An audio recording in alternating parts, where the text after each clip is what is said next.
Flowers cost $4,000. I know that because my mother told me twice on the morning of my wedding, while I was still in my robe, mascara half done, hands shaking so bad I could barely hold my coffee cup. $4,000 for peonies and white roses and little sprigs of eucalyptus that made the whole venue smell like a spa. My mother had picked them out herself. She was proud of that. I kept staring at them through the window of the bridal suite. All those perfect blooms arranged in perfect rows down the aisle, and thinking, he's coming. He's just late. He does this. That last part should have been a warning sign 2 years ago, but we don't see what we don't want to see.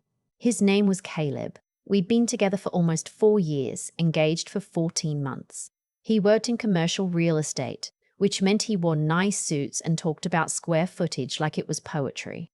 My family loved him. My mum called him the one we'd been waiting for, which, looking back, says more about her expectations for me than anything else. Our wedding was on a Saturday in October, Columbus, Ohio. The venue was a renovated barn outside the city, exposed brick, Edison bulbs, a dance floor that could hold 150 people. We had 112 guests, an open bar, a live acoustic duo for the cocktail hour.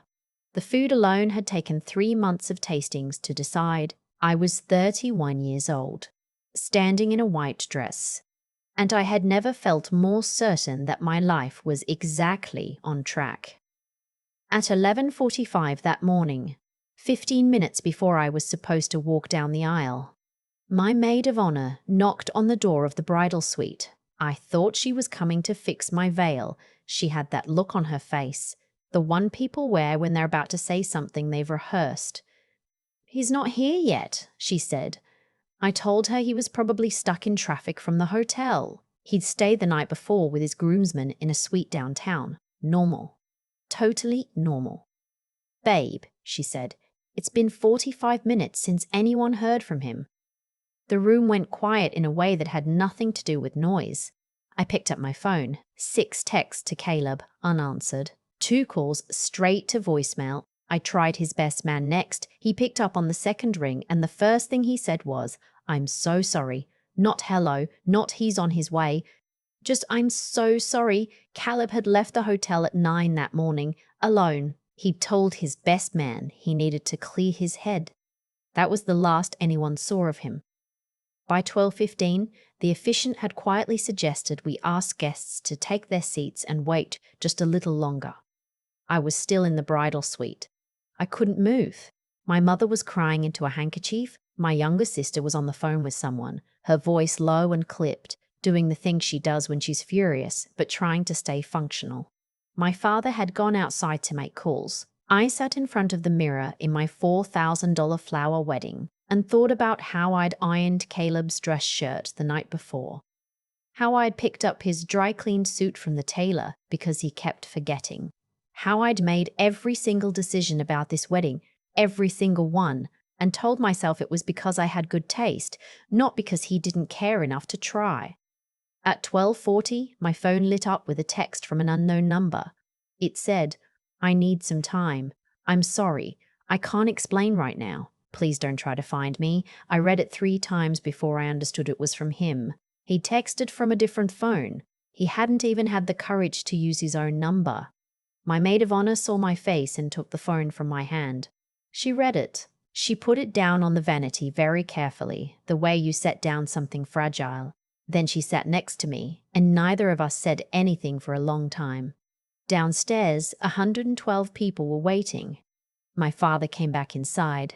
He'd been speaking to someone in the lobby. I didn't know who, didn't care, and when he walked into the bridal suite, he had that look fathers get when they're trying very hard not to fall apart in front of their daughters. He told me that the officiant was suggesting we let guests know the ceremony would be delayed further. Polite language for, "We have no idea what's happening." "We need to tell them something," my sister said. "We don't need to tell them anything," my mother snapped. She was still crying. "We need to find Caleb. He doesn't want to be found." I heard myself say it, flat, like it was someone else's voice coming out of my mouth. That's when there was a knock at the door. My sister opened it. Standing in the hallway was my boss. His name is Reed. He's 43, tall, the kind of quietly put together that doesn't announce itself. He runs the architecture firm where I've worked for the past 6 years as a project coordinator. He'd been invited because I'd been working for him through 2 promotions, 3 major projects, and 1 very bad quarter that nearly ended the firm. And because somewhere in those 6 years, the line between professional and human had blurred in the way it does when you spend more time with someone than you do with your own family. His name was on the invite because it would have felt wrong not to put it there. He was wearing a grey suit. He looked like he'd arrived on time, which meant he'd been sitting out there in that barn with everyone else, and now he was here. "I heard," he said. Just that. My mother straightened up and looked at him. My sister stepped back. My father crossed his arms. Reed looked at me, not at my dress, not at the flowers in my hair, not at the mascara I knew had started to run, just at me. "What do you want to do?" he asked. It was the most useful question anyone had asked me in the past 2 hours. Not, "Are you okay?" Obviously, I wasn't okay. Not, "What can we do?" A meaningless offer that puts the problem back on the person who's already drowning. Just, "What do you want to do?" "I don't know," I said. He nodded, like that was a perfectly reasonable answer. "Would it help," he said, "if you weren't out there alone?" I didn't understand at first. My sister did. I could tell because she got very still. "What are you saying?" my father asked. Reed kept his eyes on me. "I'm not suggesting anything permanent. I'm not suggesting anything legal." He paused. "But you have 100 people out there, and they came a long way, and some of them flew in from out of state. And right now they're sitting in those chairs waiting for someone to tell them something. If you want to walk out there, just to face them, you don't have to do it alone." "You'd stand up there with me," I said. "Why?" He didn't answer right away. He looked at his hands for a second, then back at me. "Because someone should," he said. My mother made a sound. My sister put a hand over her mouth. My father looked out the window. I don't know why I said yes. I think I was in shock. I think I was so deep inside the humiliation of the moment that some part of my brain had switched over to pure logistics. Get through the next 5 minutes, then the next 5 minutes after that. And Reed was offering me a way to get through the next 5 minutes without having to walk out there and announce my own abandonment like a public service message. I stood up. "Okay," I said. My maid of honor fixed my veil. My sister handed me the bouquet. My father, to his credit, did not say a word. He just offered me his arm. We walked out. I don't remember much about the walk down the aisle. I remember the music was still playing. The acoustic duo didn't know to stop. And I remember the faces turning toward me, the collective moment where 100 people shifted in their seats, and then the confusion. The slow ripple of recognition that the man standing at the front of the room was not Caleb. Reed was already there. He'd gone around the side. He was standing with the officiant, who looked like he was trying very hard to maintain professionalism in the face of something completely outside his experience. I walked to the front of the room. My father kissed my cheek and stepped back. I stood next to Reed and looked out at all those faces, my aunts, my college roommates, my neighbors, my co-workers, Caleb's co-workers, people I hadn't seen in years who'd gotten on airplanes for this. And I thought, I'm going to hold myself together for exactly as long as it takes. Reed leaned close and said very quietly so only I could hear, "You don't have to explain. You don't owe anyone an explanation." "Then what do I say?" I whispered. "Nothing," he said. "I'll say it." He turned to the room. His voice was steady and calm. He thanked everyone for coming. He said there had been an unexpected change, and the ceremony as planned would not be taking place. He said he was sorry for any inconvenience, and that the catering staff would be serving lunch as scheduled, because the food was paid for and people had come a long way. He made it sound like a weather delay, like something that happened to schedule sometimes. Not like the end of a life I'd spent 4 years building. A few people cried. A lot of people looked at their phones. Caleb's work colleague in the 3rd row got up and left immediately, which told me everything I needed to know about where his loyalty had always been.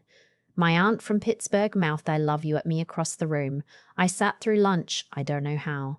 I ate half a piece of bread and drank 2 glasses of water and shook what felt like 100 hands and heard the phrase, "Everything happens for a reason," more times than I care to remember.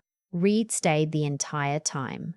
He didn't hover. He didn't perform concern. He just was there, refilling my water glass, intersecting the more aggressive well-wishers who looked like they wanted to ask questions I didn't have answers to. At one point, an older woman I barely knew, a friend of my mother's from church, cornered me near the dessert table and said, "What happened, honey? Do you have any idea why?" And Reed appeared beside me like a calm, suit-wearing wall and said, very pleasantly, "She's not taking questions today." And the woman backed away so fast she nearly knocked over a tiered cake.